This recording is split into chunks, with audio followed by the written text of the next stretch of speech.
દરરોજ સવારે એક જ ચિંતા, લંચ બોક્સમાં આજે શું મૂકવું? પણ જો બોક્સ ખુલતા જ મળે નરમ સ્વાદિષ્ટ કોર્ન પરાઠા, તો બાળકો હોય કે મોટા, સૌના ચહેરા પર ખુશી મળી જાય છે. તો ચાલો આજે હું તમને બતાવું એવા જ એકદમ ટેસ્ટી અને સોફ્ટ એવા કોર્ન પરાઠા જે એકદમ સરળતાથી બની જાય છે. તો તેની માટે મેં અહીં બાફેલી મકાઈ લીધી છે, જે સ્વીટ કોર્ન આપણે કહીએ. તેને મેં રાતે જ બાફી અને મૂકી દીધા છે, જેથી સવારે આપણું કામ સરળ થઈ જાય. હવે હું એક હેન્ડ ચોપર લઈ રહી છું અને તેમાં આપણે જેટલા આવે એટલા મકાઈના દાણા લઈ લઈશું.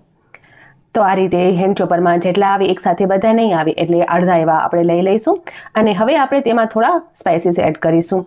તો અહીં સૌથી પ્રથમ જશે આદુનો ટુકડો. તો 1 ઇંચ જેટલું આદુનો ટુકડો લઈ લઈએ અને 3 લીલા મરચાં આપણે તેમાં કટ કરી અને એડ કરી દઈશું. હમણાં જે મસાલા છે એ બધા જ સ્વીટ કોર્નના હું સાથે જ ક્રશ કરી રહી છું. હવે આપણે થોડા ધાણા પણ એડ કરી દઈશું. તો સરસ રીતે વોશ કરેલા ધાણા એડ કરી દઈએ. ચોપરને બંધ કરી અને એકદમ ક્રશ કરી લેવાનું છે. આપણે પેસ્ટ નથી બનાવવાની, પણ એકદમ દરદરી એવી આપણે ક્રશ કરી લેવાની છે. આ જ રીતે બધા મકાઈના દાણા આપણે ક્રશ કરી લઈશું. બીજી વખત ક્રશ કરીએ ત્યારે આપણે તેમાં આદુ મરચાં એડ નહીં કરીએ, ફક્ત મકાઈના દાણાને જ મેં આ રીતે ક્રશ કરી અને એક મિક્સિંગ બોલમાં લઈ લીધા છે. હવે થોડા આપણે મસાલા એડ કરીશું. તો મસાલા જે એકદમ બેઝિક મસાલા છે એ ઘરના એ જ ઉમેરવાના છે. જે તમે ખાતા હો તે તમે ઉમેરી શકો છો, ના ખાતા હો તેને તમે સ્કીપ કરી દો. તો હળદરનું પાવડર નાખ્યું, થોડો આપણે આમચૂર મસાલો કે ચાટ મસાલો એડ કરી દેવાનું છે. બેમાંથી કોઈ પણ એક લેવાનું. થોડો કશ્મીરી લાલ મરચાંનો પાવડર અને સ્વાદ મુજબનું મીઠું. લીલા મરચાંનો ઉપયોગ કર્યો છે તો કશ્મીરી લાલ મરચાંનો ઉપયોગ આપણે એ પ્રમાણે કરવાનો છે, બરોબર. હવે આપણે બધું જ સરસ રીતે મિક્સ કરી લઈશું. તો નોર્મલ સ્ટફિંગ આપણી રેડી છે, પણ હવે તેને વધારે ડિલિશિયસ બનાવવા માટે હું અહીં ઉમેરી રહી છું ચીઝ, જે મારા બાળકોને ખૂબ જ પસંદ છે અને મને પણ. તો 2 ક્યુબ ચીઝના ઉમેરી દીધા છે. જો ક્યુબ ચીઝ ના નાખવી હોય તો મોઝરેલા ચીઝનો પણ ઉપયોગ કરી શકાય છે. હવે આ બધી જ સામગ્રીને એકદમ સરસ રીતે આપણે મિક્સ કરી લીધી એટલે આપણી બેસ્ટ સ્ટફિંગ બનીને તૈયાર છે. નેક્સ્ટ પ્રોસેસ કરી લઈએ.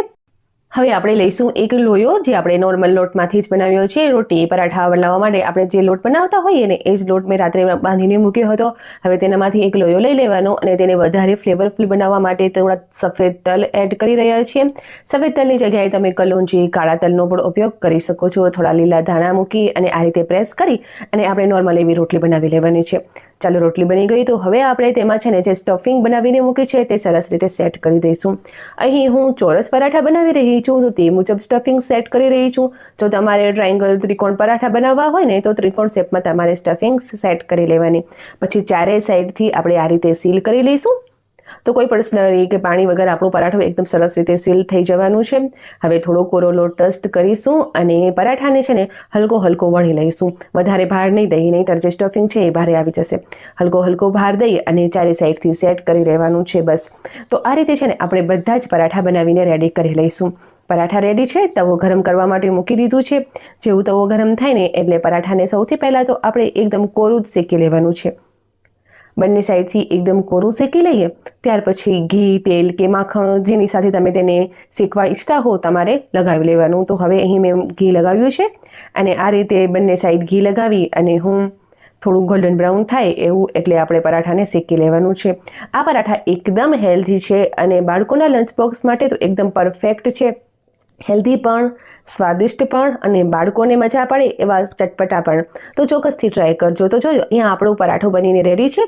બધા જ પરાઠા આપણે આ રીતે બનાવીને રેડી કરી લઈશું. તો સવારની ભાગદોડમાં ખૂબ જ ઓછા સમયમાં હેલ્ધી એવો નાસ્તો બનીને તૈયાર છે. બાળકોના લંચ બોક્સમાં આપો અને તમે પણ સવારે બ્રેકફાસ્ટમાં ખાઓ. એનર્જીથી ભરપૂર છે. તો ચોક્કસથી ટ્રાય કરવા જેવું છે. અને જો વિડીયો તમને મિત્રો થોડો પણ પસંદ આવ્યો હોય ને તો પ્લીઝ ચેનલને સબસ્ક્રાઈબ કરવાનું ના ભૂલો. આ વિડીયોને તમારા મિત્રો સાથે શેર કરો અને તેમને પણ અમને સપોર્ટ કરવાનું કહો. તો હવે આપણે મળીએ નેક્સ્ટ વિડીયોમાં એક હેલ્ધી રેસીપી સાથે. થેન્ક